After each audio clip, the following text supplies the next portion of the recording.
Hello दोस्तों, आप सभी का स्वागत है मेरे चैनल एनमे एक्सप्लेन्स पे। अभी भी अगर आप चाहे तो 34 के सब्सक्राइबर्स हो सकते हैं, जल्दी करवा दीजिए, मज़ा ही आ जाएगा। तो चलिए बिना किसी देरी के अब वीडियो को शुरू करते हैं। एपिसोड की शुरुआत में हमें दिखाया जाता है चैंग का क्लोन यहाँ पर रहता है। सारे लोग उसी की बात कर रहे होते हैं, सी गॉड के बारे में, और सोच रहा था कि अभी हाल फिलहाल में मैं कुछ दिन यहाँ पर ठहर गया ये देखने के लिए कि आखिर ये लोग क्या करना चाहते हैं। इन्होंने तो मेरा मूड ही बदल दिया। अब मुझे नहीं लगता है कि मुझे इस सेक्ट को तबाह करने की कोई भी ज़रूरत है। लेकिन तब तक वहाँ पर एक बंदा आ चुका होता है जो कि सी गॉड के नाम पर अपना ही बवाल मचा रहा होता है। अब इसे देखने के बाद चैंग को पक्का लग रहा होता है कि नहीं, मुझे नहीं लगता है कि इस सी सेक्ट को हमें यहाँ पे रहने देना चाहिए। मुझे इसे जल्द से जल्द तबाह करना चाहिए। वैसे ये तबाह भी करेगा क्योंकि ये पक्का इरादे से आया होता है। फिर हमें ये दिखाया जाता है कि जो उसका स्टैचू रहता है वो उधर उधर वो लोग घसका डालते हैं उस बंदे के कहने पर जो वहाँ बैठा हुआ था। लेकिन फिर भी सब लोग सी गॉड को पूज रहे होते हैं और उन लोगों को बहुत ज़्यादा ही मज़ा आ रहा होता है, भले उन्हें कुछ बेनिफिट अभी नहीं हो रहा होता है। और इधर चैंग उन्हीं के बीच में खड़ा रहता है और सोच रहा था कि कितनी भी पूजा क्यों ना कर लो, लेकिन मेरी पूजा करने से तुम लोग को कुछ भी नहीं मिलने वाला है। और अब मैंने फैसला कर लिया है, मैं मैं तुम्हारे इस बेकार से सेक्ट को तबाह कर ही रहूंगा। अब बस बहुत हो चुका है। यहाँ पर वो अपने पावर का इस्तेमाल करता है। जैसा कि आपको पता है कि वो एक से ज़्यादा को कंट्रोल कर सकता है, तो ये होता है इसका दूसरा वाला पेपर। हम लोग इसे भी चैंग ही बुलाएंगे। यहाँ पर ये जो चैंग रहता है ये बड़े बड़े डीमंस को अपनी तरफ अट्रैक्ट कर रहा होता है, और जिसका मेन कठपुतली ये करता है। इसके हाथ में रहता है सारा प्लान। इसने बना चुका है कि आज ये सेक्ट को नहीं छोड़ने वाला, आज तो तबाह होकर ही रहेगा स्टैचू। इधर हमें दिखाया जाता है उसके दूसरे पेपर क्लोन को, जो कि उस सारे मॉन्स्टर से घिरा हुआ रहता है। वो सारे मॉन्स्टर सी गॉड सेक्ट पे हमला करना चाहते थे, लेकिन हमारा चैंग जो है वो सी गॉड सेक्ट को बचाना चाहता है और कह रहा होता है तुम में से कोई भी उस सेक्ट पे हमला नहीं कर पाएगा। अगर किसी ने भी हमला करने की कोशिश की तो उसे मेरा सामना करना पड़ेगा। आज मैं तुम सबको चुन चुन कर मार दूंगा। लेकिन उसे देखकर तो वो सारे मॉन्स्टर हंस रहे होते हैं और कह रहे होते तुम अकेले हो और साथ ही साथ बूढ़े भी हो, तुम हमारा क्या ही बिगाड़ लोगे। वो उसका खूब मजाक उड़ा रहे होते हैं। चैंग को गुस्सा आता है, वो कह रहा होता है तो आज ये हंसी तुम लोग की आखिरी हंसी होने वाली है, और अपना एक बहुत ही तेज धार हमला करता है। लेकिन हम देखते हैं कि वो जो हमला होता है इसे साइड से छूकर बस निकल गया रहता है, तो इसलिए और जोर जोर से हंस रहा होता है और कह रहा था बुढ़ापे में तुम्हारी आंखें कमजोर हो गई है, देखो निशाना कहाँ लगा है तुम्हारा।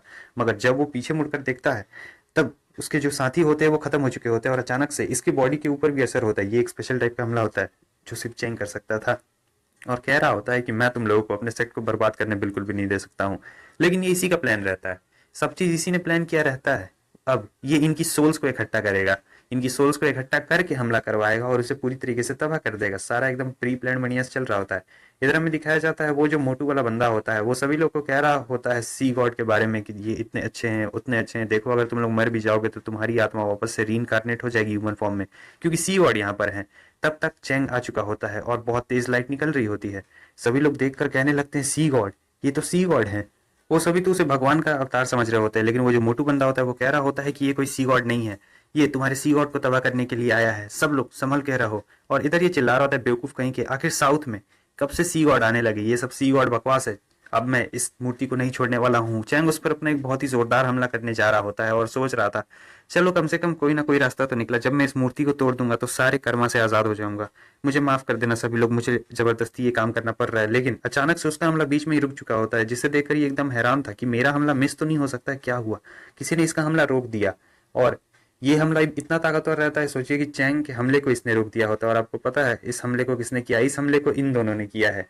अगर आप इन दोनों को पहली नजर में देखेंगे तो ये सभी लोग बहुत ही प्यारे लोग लगेंगे, आपको लगेगा कि कितने अच्छे लोग हैं, जो कि ये है भी, ये विलेज के ही लोग हैं। इसका मतलब ये नहीं है कि ये लोग लड़ना भूल गए हैं, भले ये लोग बाहर से कितने भी अच्छे क्यों ना हो, लेकिन अंदर से इनके अंदर फाइटिंग स्पिरिट अभी भी बची हुई है। और सी गॉड को ये लोग बहुत ज्यादा पूछते हैं, तो सी गॉड को बचाने के लिए ये लोग किसी भी हद तक जा सकते हैं। अब ये हमें बताया जाता है कि यहाँ पर जितने भी बच्चे, बूढ़े, औरत, लड़कियां, लड़के, जवान आदमी, ये सब रहते हैं, ये सी गॉड को बहुत ज्यादा मानते हैं, और उन सभी की एकता की वजह से ही इन लोग की पावर इतनी ज्यादा बढ़ चुकी है। लेकिन आज चैंग ने फैसला कर लिया होता है वो मूर्ति को किसी न किसी हाल में तोड़ कर ही रहेगा, कोई भी आज इसे रोक नहीं सकता है। लेकिन अभी फिलहाल के लिए ये भाग रहा होता है, क्योंकि ये जो मोटू आदमी होता है इसके पीछे पड़ा रहता है और कह रहा होता है कि हम इसे नहीं छोड़ेंगे। तब सारे लोग जोश में आ जाते हैं और कह रहे होते हैं कि हाँ अब बिल्कुल सही कह रहे हैं। तब इसे एहसास होता है क्या मैंने गलती से बक दिया, क्योंकि उसे चैंग के प्लान का अंदाजा हो चुका था। ये कह रहा होता है कि नहीं नहीं नहीं, सब लोग उसके पीछे बिल्कुल भी मत जाना, कुछ लोग यहीं पे रुको, ज्यादातर लोग यहीं पे रुको, हमें प्रोटेक्शन करनी है उस स्टैचू की। लेकिन वो सारे लोग इतने तेज होते हैं और कुछ सुन ही नहीं रहे होते हैं, सब लोग उसके ऊपर से चले जाते हैं और इसकी हालत ही खराब कर डालते हैं। मगर यहाँ पर हमें दिखाया जाता है अभी फिर से कुछ हो रहा होता है, फिर से यहाँ पर कोई और फोर्स आ रही होती है, यानी कुछ और लोग आ चुके होते हैं। चेंग का दूसरा क्लोन देख के ये हैरान होता है कि आखिर ये क्या हो रहा है, आखिर आज यहाँ पर इतने सारे लोग क्यों आ रहे हैं, मेरा प्लान बर्बाद करने के लिए सब आ रहे हैं क्या।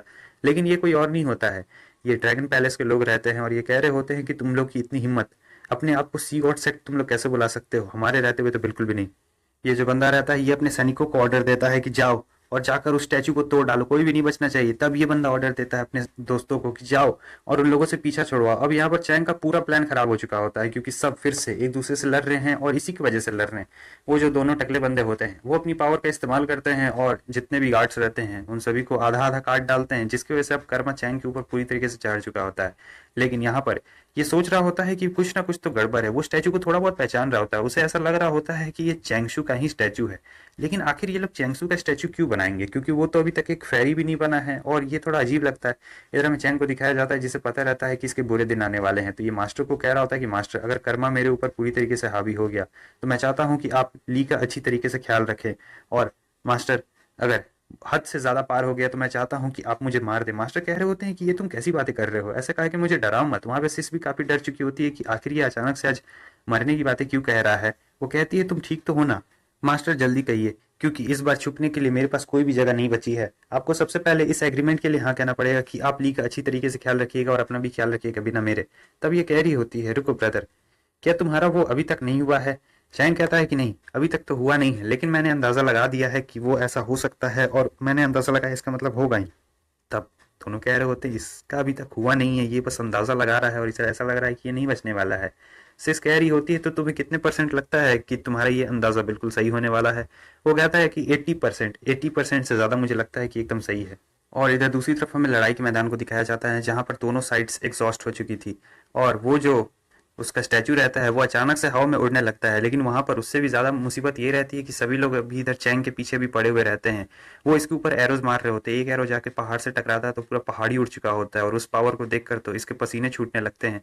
यहाँ पर इन लोगों के पास बहुत ज्यादा ही एबिलिटी आ चुकी थी, जैसा आप देख सकते हैं इतनी दूर से वो लोग चैंग के ऊपर हमला कर रहे थे जबकि ये बादलों में छुपा हुआ था। वो बार बार इधर उधर एरो से बच रहा होता है और सोच रहा था कि आखिर ये सब क्या हो रहा है, मुझे यकीन नहीं हो रहा है। ये नॉर्मल लोग थे पहले और अचानक से इनके पास इतनी ज्यादा एबिलिटी कहाँ से आ गई। और सिर्फ एबिलिटी नहीं आई है, इस एबिलिटी में ढेर सारा पावर भी है और इधर इसे डर लगना शुरू हो चुका होता है। देख सकते हैं वो कितना ज्यादा ऊपर में है और यहाँ पर ये लोग नीचे में हैं और गुस्सा कर रहे हैं कि तुम्हारी इतनी हिम्मत, तुमने हमारे गॉड के बारे में बुरा भला कहा, हम तुम्हें नहीं छोड़ने वाले हैं। अब इधर चैंग सोच रहा होता है लगता है मैं इतिहास का सबसे बेशर्म गॉड होने वाला हूँ जिसे इतनी बेइज्जती भी सुननी पड़ रही है। ज्यादा हमला करते करते अब ये लोग थक चुके होते हैं और अब चैंग के ऊपर हमला नहीं हो रहा होता है। तब इन लोगों को गौर से देखने के बाद चैंग सोच रहा होता है क्या ऐसा हो सकता है कि ये लोग के अंदर उन लोगों का ब्लड हो। तो ठीक है दोस्तों, अगले एपिसोड में आपको पता चलेगा कि ये किसके ब्लड के बारे में बात कर रहा है। फिर मिलता है आप सभी से नेक्स्ट एपिसोड में, तब तक के लिए बाय बाय।